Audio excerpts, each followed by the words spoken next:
प्रकाशित वाक्य पुराना नियम में सारे पुनरागमन, क्योंकि यीशु मसीह दुनिया में आने वाला है। प्रभु ने कहा मेरे आने से पहले बहुत सारे भूकंप के झटके सुनाई देंगे। वो आपके सामने आ गया।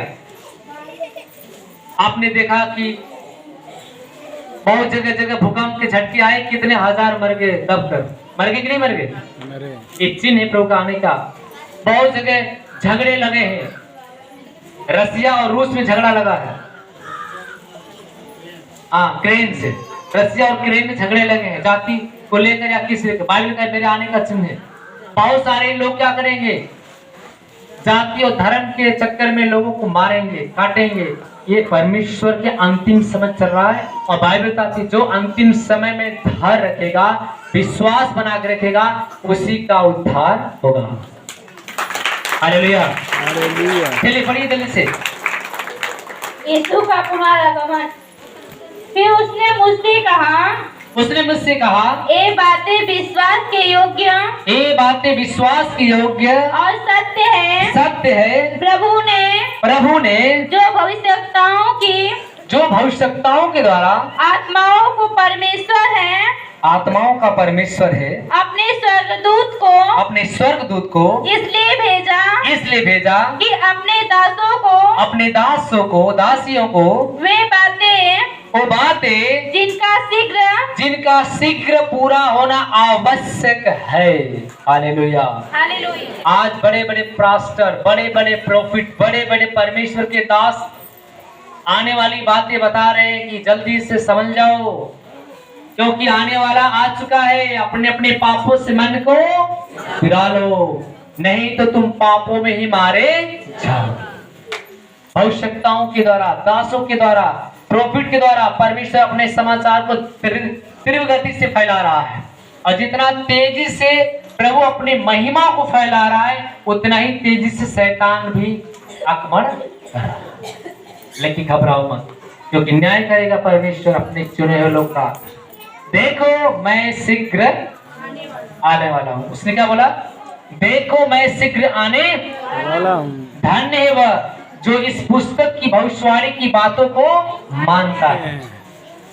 कितने लोग विश्वास करते हैं कि यीशु मसीह आने वाला है? देखो झूठ मत बोलना, ईमानदारी साथ उठाना। कितने लोग कहेंगे अरे भाई 4 साल से भैया बताओ तो, 10 साल से बताओ तो, अब आएगा यीशु, अब आएगा। लगा था पूरा हमारा उम्र खत्म होकर बाहर पकड़ यीशु ही बनेगी ना। तो प्रभु ने कहा ना कि जो मेरी बात जोते चले गए हैं वह मर भी जाएंगे, तो जब मैं आऊंगा तो उनकी कब्रें खोली जाएगी, कब्र में से हाड़ मांस के साथ जिलाया जाएगा और फिर जिंदा करके स्वर्ग में चले जाएंगे। हालेलुया। लेकिन प्रभु ने कहा कि मैं आऊंगा एक दिन, अपने लोगों को लेकर जाऊंगा अपने साथ। लेकिन आपका विश्वास बना रहना चाहिए। तो मत सोचिए कि यार हमको 10 साल हो गया, आएंगे, कब आएंगे? क्योंकि प्रभु ने कहा मेरे आने का जो दिन है वो चोर के समान। चोर आता चोरी करके चला जाता है, घर वालों को मालूम नहीं चलता। वैसे ही मैं चोर के समान आऊंगा, जो जागते रहेंगे उनको लेकर चला जाऊंगा। अजय खराटा मारी आराम से सुत्ती हूँ छोड़ जाए, तो आप कम सोइए, लेकिन जाग कर प्रार्थना करी ताकि प्रभु देखे कि मेरा बेटा जाग रहा, बोलेंगे चल मेरे साथ, अब तुझे स्वर्ग जाने की बारी आ गई। हालेलुया। क्योंकि यीशु मसीह आने वाला है, वह शीघ्र आने वाला है। इसलिए सारी बातें अपने लोगों के द्वारा आत्माओं का परमेश्वर, स्वर्गदूतों का परमेश्वर जो है बता रहा है कि वो आने वाला है। मैं वही यूहन्ना हूँ जो ये बातें सुनता और देखता था। जब मैंने सुना और देखा तो जो स्वर्गदूत मुझे ये बातें दिखाता था, मैं उसके पांव पर दंडवत करने के लिए गिर पड़ा, पर उसने मुझसे कहा देख ऐसा मत कर, क्योंकि मैं तेरा और तेरे भाई भविष्यवक्ताओं और इस पुस्तक की बातों के मानने वालों का संगी दास हूं। परमेश्वर ही को दंडवत कर। जो इस पुस्तक की बातों को मानेगा, उस पे चलेगा, परमेश्वर उसका है। बाकी जो केवल सुनकर इस कान से बाहर निकालेगा, उसका परमेश्वर नहीं। याद रखना, कलीसिया में यीशु से जीजस घर में जाके बस माँ बहन की गाली चालू। कितने लोग ईमानदारी से हाथ उठाए गाली देते हैं, हाथ उठाए, अभी जुबान पे कंट्रोल नहीं है, हाथ उठाइए, झूठ मत बोलिए। अगर आप चाहते हैं कि आपकी बुराई छूट जाए तो आप ईमानदारी से हाथ उठा दो। आप तक ले गाली देते हैं, वचन का पालन नहीं करते हैं, हाथ ईमानदारी से उठाओ। याद रखना, जब भी आप प्रार्थना में बैठे मेरे भाई बहनों, इतना जरूर कहना कि हे प्रभु मेरे मुख से गाली तो निकल गया, लेकिन मुझे तू क्षमा कर, दोबारा मेरे मुख से कभी गाली न निकले। क्योंकि जो पुराने लोग बाइबल पढ़ते हैं उन्हें पता है वो गाली निकालना उनके लिए बहुत खराब है। बाइबल लिखा है कि तुम आशीष देने के लिए बनाए गए हो, श्राप नहीं। तुम अच्छी बात बोलने के लिए बनाए गए हो, अशुद्ध बातें नहीं। अभी आपने वचन में पढ़ा, सिस्टर ने बताया कि मनुष्य को भोजन से शुद्धता और अशुद्धता नहीं होता है। लोग कहना आई भोजन मत खाइए, आई हमारे घर में खाना ना बने चाहिए, हम का है ना शाकाहारी। लेकिन पता चले कि एक छिटा सांझी तक पतोहिया के गाली दे रहे, कहते हम पूजा करते, आई चीज ना खाएंगे भगवान माने के लिए। Hallelujah hallelujah. सुरती लेके मुंह में डाला थिला, तमाकू पिया थिला और सांझी के गाली देते और कहीं हम पूजा करते। याद रखिए, आपके भगवान प्रार्थना से कुछ नहीं होगा। जब अब तक आपके मन आत्मा का बदलाव नहीं होगा तब तक आपकी प्रार्थना सुनने वाला।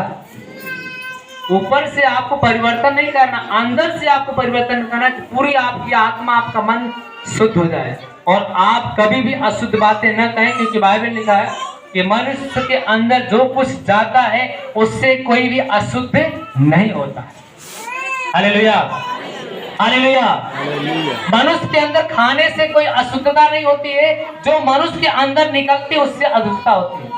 अगर आपने सुबह से लेकर शाम तक एक भी गाली निकाला तो आपकी सुबह से लेकर शाम तक जो आपकी भक्ति वो व्यर्थ हो गया, क्योंकि आपने प्रार्थना व्यर्थ किया। क्योंकि गाली आप रोक नहीं पाए, इसलिए अपने जुबान पे कंट्रोल करो। क्योंकि प्रभु ने वचन में लिखा है कि धर्मी के मुख में जीवन और मृत्यु होता है। कभी क्यों कि जल्दीबाजी में क्रोध में आके शराब मत दे के जा तुम्हारा बेटा कबो मत कर जा, न तो बढ़ जाएगा, क्योंकि आप प्रभु के लोग हैं। हालेलुया। इसलिए कितनी भी आपको सताव हो, समस्या है, लेकिन कभी भी अपने मुख से ऐसी बात न निकाले जिसके द्वारा किसी का बेटा चला जाए, किसी का पति चला जाए, किसी के ठेस पहुंचे, ऐसी बातें न करें। आप अपने मन को शुद्धता से आप बना के रखें। Hallelujah hallelujah. धन्यवाद प्रभु यीशु, धन्यवाद प्रभु का परमेश्वर। आगे प्रभु कथा पढ़ो। फिर उसने मुझसे कहा इस पुस्तक की भविष्यवाणी की बातें बंद मत कर क्योंकि उस समय निकट है। याद रखना है, ये बाइबल की पुस्तक कभी बंद मत रखिएगा कि 24 घंटा बीत गया एक बार खोल ली। यह वह पिटारा है, जितने बार आप खोलोगे उतने बार उसमें से आशीष निकलती है। हालेलुया। ये बाइबल है, कोई ऐरू गरी पुस्तक बाइबल है। इस बाइबल में से तेज निकलता है। जितने वचन आपके शरीर में अंदर जाएंगे उतने ही शरीर से बीमारियों को चीर कर बाहर निकालते हैं। इसलिए वचन आपके अंदर हमेशा होना चाहिए। इसलिए प्रभु ने कहा इस पुस्तक की बातें कभी बंद मत करना। आपकी बाइबल सुबह भी खुलनी चाहिए, शाम की खुलनी चाहिए।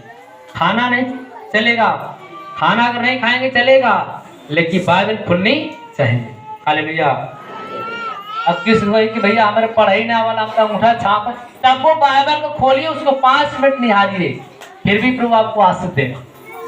Hallelujah hallelujah. अरे क्योंकि समय निकट है, क्योंकि अब समय निकट है।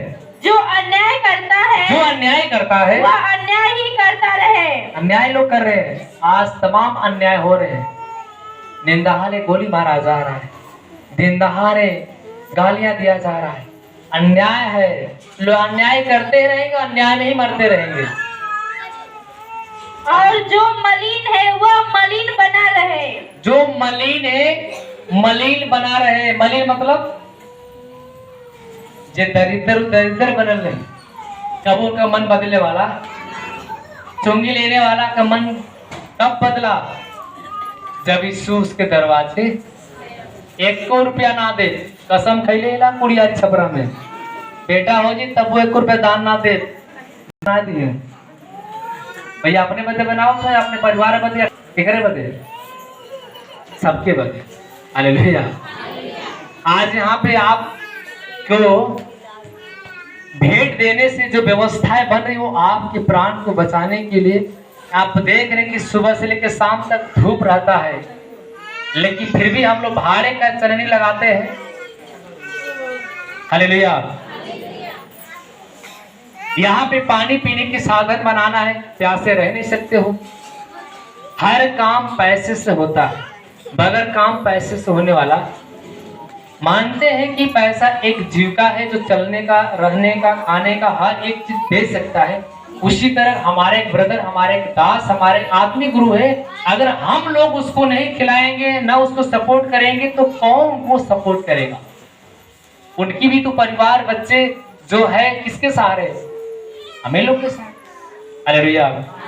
बेचारे भूखे प्यासे तपस्या कर रहे हैं, फास्टिंग चल रहे हैं, लेकिन किसी को दया नहीं आ रहा है कि यार हम लोग क्या कर सकते हैं उनके लिए। हमारे लिए तो दिन भर खड़े रहते हैं, पता नहीं उनके शरीर में दर्द होता है फिर भी वचन देते हैं, उनके पेट में दर्द होता है वचन देते हैं, फिर भी वो भूखे प्यासे हमेशा हमारे लिए वचन सुनाते हैं। और हमें बेटा हो गया, हमें बेटी हो गया, हमें नौकरी लग गया, हमारा घर, हमारा परिवार बन गया, क्यों ना हम अपनी पहली तनख्वाह ब्रदर के कलीसिया में दान कर दें। ऐसा दिल जिसका होगा ना, वो परमेश्वर बहुत ब्लेसिंग, परमेश्वर से द्वारा ब्लेसिंग पाएगा और कभी भी उसके जीवन में कोई बीमारी नहीं है। Hallelujah, hallelujah. क्योंकि समय बहुत निकट है, वो प्रभु आने और अपने भविष्यवक्ताओं के द्वारा अपनी जो पुस्तक की बातें लोगों को बता रहा है। लोग जान रहे हैं, मन फिरा रहे हैं और परमेश्वर के पास लौट आ रहे हैं। हमारे ब्रदर जी बता रहे थे कि जब वो कलीसिया स्टार्ट किए तो उनके कुछ लोगों ने ही अपना धोखा दिया। बोले घर वाले कि मैं तुम्हारा साथ नहीं हूं, क्योंकि तू क्या हो गया है? हालेलुया। जब तू ये काम करेगा तो तेरे बीवी, तेरे बच्चे क्या खाएंगे? तू भक्ति करेगा तो तू क्या खाएगा? किसी के देने से 1 रुपया 2 रुपया तेरा परिवार चल पाएगा, तेरा बच्चा पढ़ पाएगा? क्योंकि ब्रदर ने कहा कि मैंने 8 साल अपने जीवन में कष्ट झेला है। कोर की बीमारी थी, पुष्ट हुआ था रोग, लेकिन नगर नगर गांव गांव जाके इलाज करे, कहीं से ठीक नहीं। लेकिन इसके पास गए, जब ठीक हो गए और यीशु करने से उनका जीवन बदल गया और उनको चंगाई मिल गया। और आप करें कि यीशु की प्रार्थना करना बंद कर दे, जाके कमा कहीं शहर पर देर जाकर। ब्रदर ने कहा कि अगर मैं यीशु को पाया हूं, अगर मैं कमाने चला जाऊंगी तो यीशु की प्रार्थना भी छूट जाएगी और इसके बाद हमारा जीवन बचेगा ही नहीं। हालेलुया। हे प्रभु मैं क्या करूं? मेरे घर वाले ही मेरा साथ छोड़ रहे। भाई बोला मैं तुम्हारा साथ नहीं दूंगा, घर के लोग उनके करें मैं आपका साथ नहीं दूंगा, क्या करूं प्रभु? तो ब्रदर ने कहा खुदा जो तेरी मर्जी है तू कर। और साल भर तक ले ब्रदर ने सेवा स्टार्ट किया। कम से कम सैकड़ों आदमी से ऊपर हो गए, 500 जनता बढ़ गई। अब 500 जनता, कोई 1 रुपया, कोई 2 रुपया, कोई 3 रुपया डालता था, उससे क्या होने वाला? जो मिलता था वो खाना बनाकर जनता को खिला देता था। Hallelujah, hallelujah. इसके बाद ब्रदर रोने लगे, प्रभु मैं क्या करूं, मुझे समझ नहीं आ रहा है। मैं चर्च बंद कर दूं, प्रार्थना बंद कर दूं, अब मैं चलूंगा कमाने के लिए। उन्होंने टिकट निकलवा लिया, मुंबई जाने का प्लानिंग बना लिया। क्या भी चाहते कि ब्रदर जी मुंबई चले जाए, 8 घंटा काम करें? कितने लोग चाहते भैया चले जाए मुंबई कमाने के लिए? और हम लोग तो अच्छा हमारे ब्रदर आत्मिक गुरु जो 500 जनता वहां पे बढ़ गई और कम से कम ऐसे भयंकर से भयंकर बीमारी से लोग मुक्त हो गए। वहां आपके खुदी से, चंदवक से, केराकस से, कैंसर की बीमारी से चंगाई पाए, शुगर की बीमारी चंगाई पाए, कोई पागल हो सही हो गया, कोई दुष्ट आत्माओं से सही हो गया, कोई टीबी की बीमारी से, सांस की बीमारी से चंगे हो गए। लेकिन सब लोग ब्रदर के पास बोले ब्रदर जी आप चले जाएंगे तो हम बचन नहीं पाएंगे और हम लोग मर जाएंगे, आप मत जाइए हमें छोड़कर। बोले भाई मैं क्या करूं, मैं तो मजबूर हूं। हालेलुया, मैं मजबूर हूं, क्या करूं? अगर मैं नहीं जा रहा हूँ कमाने के लिए तो हमारे बच्चे, हमारे जो लड़के लड़कियां कहाँ पढ़ेंगे, कैसे पढ़ेंगे बताओ मुझे।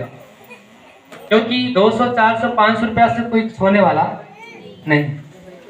एक आदमी आज के दिन में 10,000 सैलरी पा रहा को संतुष्टि है ना, छोड़ता हूँ मैं आपकी सेवा कर नहीं पाऊंगा। मेरा टिकट निकला है, मैं जा रहा हूँ 10 तारीख के मैं मुंबई महानगरी ट्रेन से चला जाऊंगा। टिकट निकल गया है। Hallelujah, hallelujah. ब्रदर ने कहा मैं आपके सामने हाथ जोड़ूं कि मैं मजबूर हूं, मैं जाने वाला हूं, क्योंकि मैं अगर नहीं जाऊंगा तो मेरा परिवार, मेरे बच्चे कैसे खाएंगे। हालेलुया। मेरे भाई बहनों, कुछ लोगों ने आपस में मीटिंग किया, जो उसमें कुछ ऐसे लोग भाई बहन चंगाई पाए थे, जिनको बेटा हुआ था, जिनको सरकारी नौकरी लगा था, और जो कुछ लोग बड़े बड़े दफ्तर में काम करते थे, जिनकी कंपनियां, जिनकी फैक्ट्रियां चल रही थी। 50 लोगों ने आके ब्रदर का पैर पकड़ लिया, ब्रदर जी आप चले जाओगे तो जो वचन के द्वारा हम चंगाई पाए हैं, अगर हमें वचन नहीं मिलेगा तो हम लोग मर जाएंगे, हम लोग जीवित नहीं रह पाएंगे। तो ब्रदर ने कहा मैं मजबूर हूं, अगर तुम लोग मेरा भार उठा लो तो मैं कहीं नहीं जाऊंगा, मैं आपके सामने खड़ा होकर वचन सुनाऊंगा और आपको चंगाई देगा परमेश्वर। हालेलुया। लोगों ने आपस में मीटिंग किया, सम्मति बनाया, बोला ब्रदर जी आपके घर का खर्चा हम देंगे, हमारी जो इनकम है हम कमाते हैं 15,000 और 15,000 कंपनी में जॉब करते हैं और 15,000 हमारी शुद्ध इनकम बचती है, उसमें से 1500 रुपया महीना हम आपको देंगे। पहला आदमी तैयार हुआ। दूसरा करा ब्रदर जी हम सरकारी मास्टर है, 60,000 महीने कमाते हैं, हर महीने का 6,000 रुपया 10वां दान कलीसिया में आएगा। इसी तरह कोई कर हमारी दुकान है कपड़े की, मैं वहां कमाता हूँ 20,000, उसमें से 2,000 बहन देंगे। और जब ब्रदर ने हर सैटरडे को मीटिंग शुरू किया, 50 लोग हर महीने में ब्रदर के घर का पूरा भार उठाया। आज ब्रदर जी उसी कलीसिया में कितने बड़े जनता की सेवा कर रहे हैं और उनकी खर्चा, उनके परिवार, उनके बच्चे, उनके सारे जो घर की देख रेख पूरी जनता भार उठा ली। हालेलुया। अब उनको वचन सुनाने में कोई दिक्कत, अब उनके बंबई दिल्ली जाने की जरूरत। उसी तरह प्रभु ने दुनिया का भार उठा लिया। जब हमारे लिए वो मारा गया, कुचला गया, गाड़ा गया, मरे हुए मुर्दे में से जिंदा हो गया और हमारे पाप को उसने अपने देह में ले लिया और हम लोग चंगाई पा गए, तो क्या हम एक दूसरे का भार नहीं उठा सकते? उठा सकते। हालेलुया। क्योंकि समय बहुत निकट, प्रभु आने वाला। कभी किसी को तकलीफ, कोई दर्द ना हो, याद रखो। एक ब्रदर रात दिन जाग जाग कर घुटने टेक आंसू बहा बहा के प्रार्थना करना है, बेटा हो गया, बाजा बज गया, खाना बन गया, चलो घर। कभी सोच लो कि जिस आदमी ने दुआ किया होगा, रात भर घुटने के बल पे यीशु से दुआ मांगा होगा, आंसू बहाया होगा, काश उसके परिवार, उसके बच्चे कुछ तो तरस खाओ उस आदमी के ऊपर। Hallelujah, hallelujah. मैं मजबूर हूँ, कहता ना हूँ किसी से। हाँ, कुछ ऐसे बहने अपने आप बोलती कि ब्रदर ने प्रार्थना किया, हमारी कोख बंद थी, हम 5 साल हमारा कोख बंद था, लेकिन ब्रदर ने प्रार्थना किया, प्रभु ने आशीष दिया, हम अपने तरह से ये कर देंगे, वो कर देंगे। कुछ ऐसे भी भाई बहन है जो बिना कहे अपने आप अनुदान करते, प्रभु उनको बहुत आगे बढ़ा रहा है। Hallelujah, hallelujah. धन्यवाद प्रभु यीशु, धन्यवाद परमपिता परमेश्वर। फिर उसने मुझसे कहा कि इस पुस्तक की भविष्यवाणी की बातें बंद मत करना, हमेशा लोगों को बताते रहना, क्योंकि यीशु आने वाला है। जो अन्याय करता अन्याय करने में रहे, जो मलिन है वो मलिन बना रहे, जो धर्मी है वो धर्मी बना रहे, जो पवित्र है वो पवित्र बना रहे। देख मैं शीघ्र आने वाला और हर एक काम के अनुसार बदला देने के लिए प्रतिफल मेरे पास। हर एक कामों को बदला लेगा प्रभु। आपने निर्धन लाजर धनवान व्यक्ति के वचन पढ़ा होगा, क्या हाल हुई? निर्धन लाजर बेचारा स्वर्ग में चला गया और धनी व्यक्ति नरक में चला गया।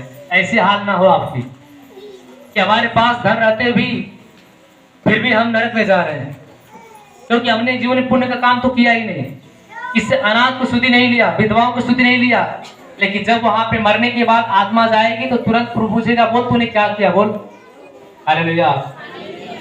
हर एक कामों का लेखा किसके हाथ में? पर परमेश्वर के हाथ में। Hallelujah, hallelujah. मैं आपको छोटा से एक आपको गवाही के रूप में बता रहा हूं।